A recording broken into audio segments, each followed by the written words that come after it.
Deep in the deserts of western China, archaeologists opened a coffin sealed for 2,700 years. Inside was a man, blue eyes, roughly 45 years old, buried with a harp, horse bridles, and almost 2 pounds of cannabis, still holding its color after 2.5 millennia underground. This wasn't a random burial. It was a shaman, and the cannabis was sent with him on purpose, a going-away gift for whatever came next. But he wasn't close to being the first person on Earth to use this plant. The real story starts around 12,000 years ago in East Asia, as humans were figuring out farming for the first time. One of the first plants they chose to grow on purpose was cannabis. Picture stumbling onto a plant you can turn into rope, weave into clothing, eat as food, press into oil, and use as medicine. That's not a crop. That's the ancient version of a fully loaded toolkit growing straight out of the dirt. One of the earliest written records shows up in an ancient Chinese medical text, credited to a legendary emperor, recommending cannabis for everything from joint pain to malaria. From there, the plant rode the Silk Road right alongside silk and spices, moving west with every caravan, straight through the Pamir Mountains, where the oldest hard proof of smoking cannabis was found. Researchers opened 8 tombs there dating back roughly 2,500 years and found small wooden burners packed with scorched stones used to burn cannabis, far more potent than the local wild plants. Someone was deliberately choosing the strong stuff. They'd heat the stones, lay cannabis on top, and everyone would breathe in the smoke together while burying their dead. They were getting high at funerals, together, 2,500 years ago. Around that same era, a Greek writer traveling through Central Asia crossed paths with a nomadic warrior people. He watched them pitch small tents, throw cannabis onto red-hot stones inside, and breathe in everything that rose off it, describing fumes so strong that no steam bath back home could compete. For centuries, historians assumed he was exaggerating. Then, in the 1940s, a Soviet archaeologist dug into frozen tombs in Siberia, sealed in permafrost for over 2,000 years, and found tent frames, heated stones, and cannabis seeds.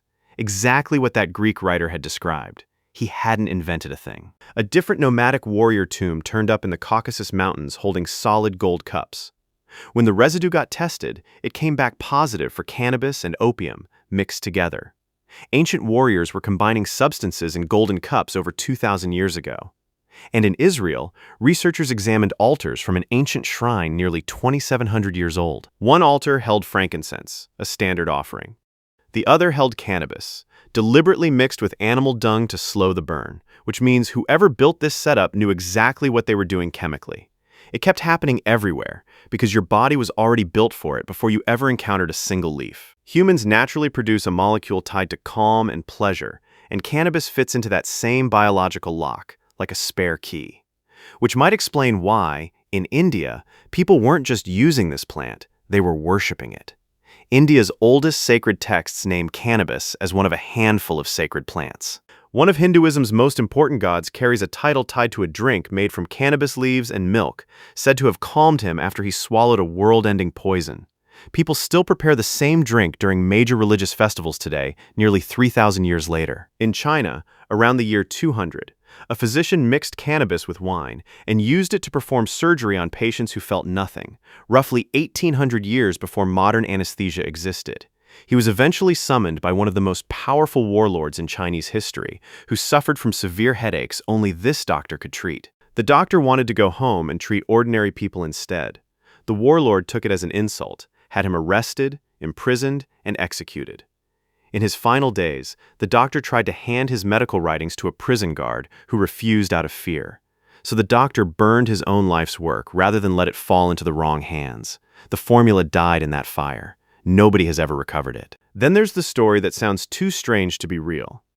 In Central Africa, a tribe known for constant warfare discovered cannabis and stopped fighting entirely, rebuilding their whole society around the plant, renaming themselves after hemp itself, and renaming their territory a word meaning friendship.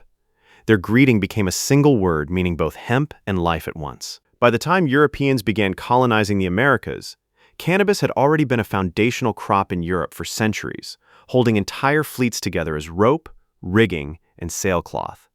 So when colonists brought hemp seeds to the New World, it was just practical. It spread through the colonies quickly, but tobacco paid better, and farmers kept choosing profit over hemp until one colonial assembly passed a law making hemp cultivation mandatory, not encouraged. required by law.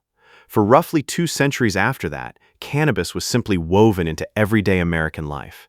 Then, everything changed. In 1930, a man took over as head of a newly formed Federal Narcotics Bureau, a job he held for over 3 decades. He tied cannabis publicly to specific minority communities, claiming it made them forget their place.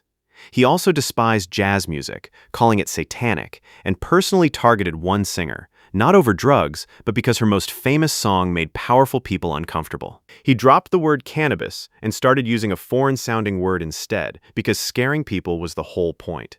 He kept a file of largely fabricated crime reports linking the plant to violence, and when nearly every doctor he surveyed said it wasn't dangerous, he built policy around the one who agreed.